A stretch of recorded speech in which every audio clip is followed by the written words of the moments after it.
Le secrétaire général des Nations Unies a annoncé que le rapport des experts de l'ONU allait conclure de manière accablante à l'utilisation d'armes chimiques dans la banlieue de la capitale syrienne il y a près d'un mois.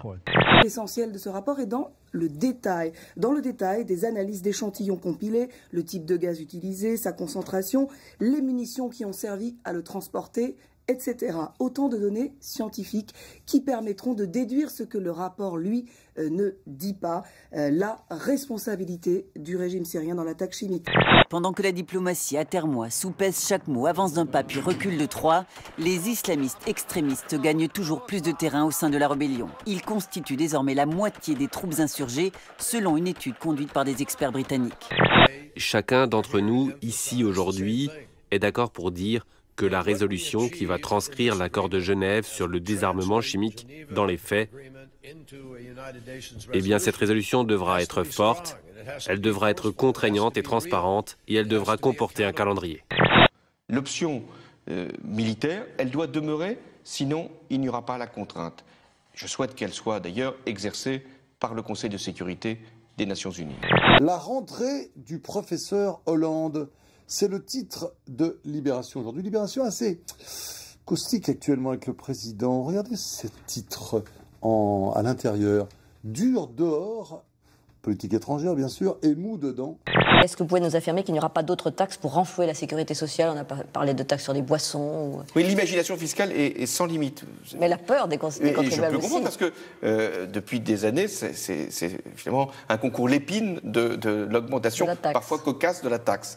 Il n'y aura aucune taxe nouvelle qui sera introduite. Le mensonge dans la bouche d'un président de la République, ça affaiblit la fonction présidentielle et la confiance dans la politique. Il parle de pause fiscale, de ne pas augmenter les impôts. Au 1er janvier, la TVA va augmenter.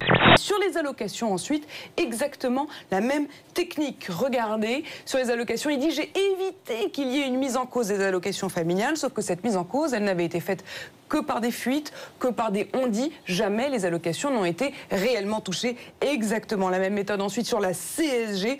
Exactement pareil, il dit « j'ai annulé une hausse de la CSG qui avait été annoncée ». Elle n'avait été annoncée par qui? Simplement par des fuites dans la presse.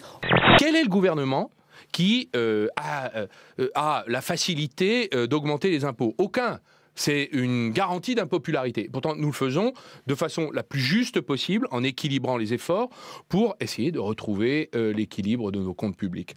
Je crois qu'il ne mesure pas à quel point, au plan du pouvoir d'achat, ces affaires-là, c'est grave. C'est une énorme faute politique dont il ne se remettra pas dans le quinquennat. Il y a une fiscalité qui est insupportable. On avait la taille, la gabelle autrefois, on a la Hollande aujourd'hui. Bon, les Français le voient, ils ont la feuille d'impôt sous le nez et ils découvrent des taxes chaque fois qu'ils font un pas.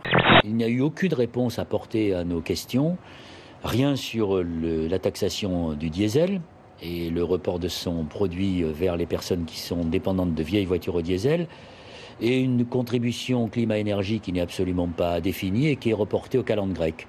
Donc la transition écologique qui nous était annoncée, c'est une arlésienne. Ce n'est pas rendre service à l'écologie, et je suis sûr que les écologistes partagent ce point de vue, que de la réduire, l'écologie, à des impôts.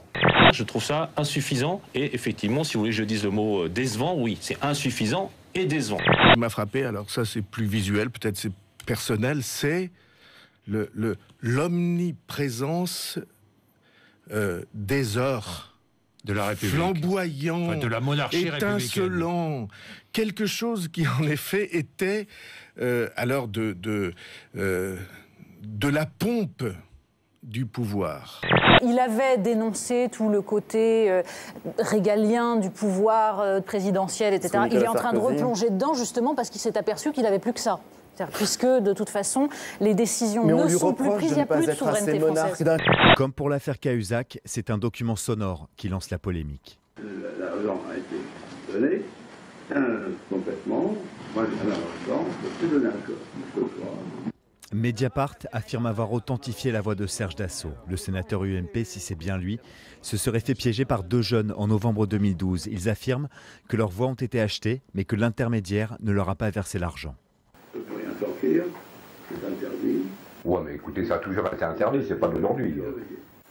C'est parti. Si le tribunal fait faire des voix cuites. Moi, je ne peux rien faire. Younes, ce serait selon Mediapart un des intermédiaires chargés d'acheter les électeurs. Va-t-on réussir à redresser cette énorme épave? C'est la question que se posent tous les proches de Christine Boutin. Réponse dans la journée. 9h ce matin, le redressement peut commencer. Regardez l'épave 3 heures plus tard à midi, elle a à peine bougé. Vous comprendrez que le terme d'opération millimétrée n'est pas galvaudé. Relever les 115 000 tonnes du géant des mers, 15 fois le poids de la Tour Eiffel, en 10 à 12 heures, c'est l'objectif de ces vérins hydrauliques.